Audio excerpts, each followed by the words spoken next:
มันนี่เขาก็พาเอฟซีมาชมบรรยากาศงานบุญอยู่บ้านบุญกินงานบุญน้ำมันสักการะทางอันนี้ก็อันนี้คือเกี่ยวอยู่ที่บ้านบุญกำลังเต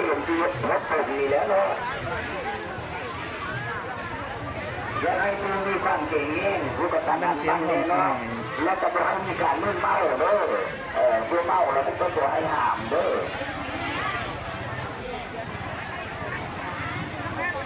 ก ำลังรอคอยเหพุทธบวชกองบุญ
ตอนนี้กำลังเริ่มต้น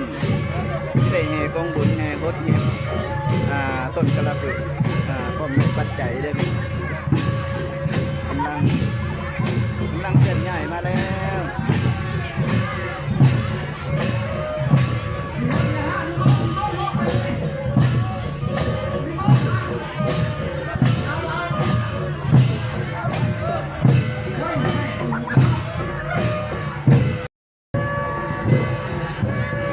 อาจารย์มันกำลังเตรียม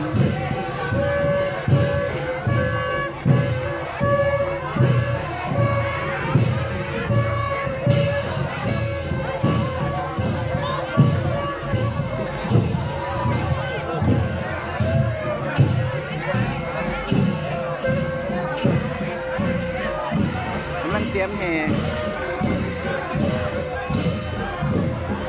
และมีญาติฐานพ่อแม่ครูบาอาจารย์หลายพี่น้อง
การในวันนี้ได้พี่น้องเด้อ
หลังจากแห่ได้3หอบแล้ว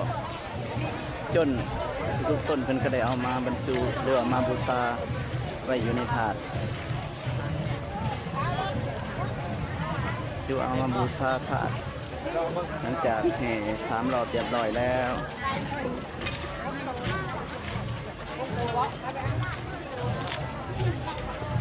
ทุกคนก็เอามาบูชาอยู่ที่นี่หมดเลยพี่น้องเด้อ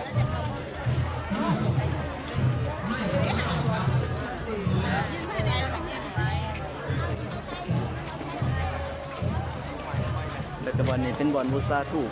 บูชาเทียนไอเรียบร้อย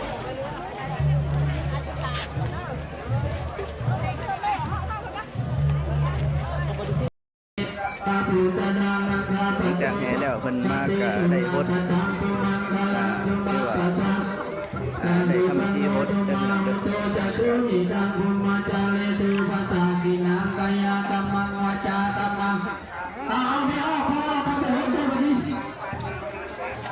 ปินาปะทาปินานิตัตตวานัลลภาตังสิเอเมตยันโตโพธิยามุเลตัตตา สำหรับคลิปนี้ก็จบไปเพียงเท่านี้แล้วพี่น้องเด้อ MC ทั้งหลายฝากกดไลค์กดแชร์กดติดตามในกำลังใจในเด้อพี่น้องเด้อ ปะลาทิตาปะลังกิสามีบุคเล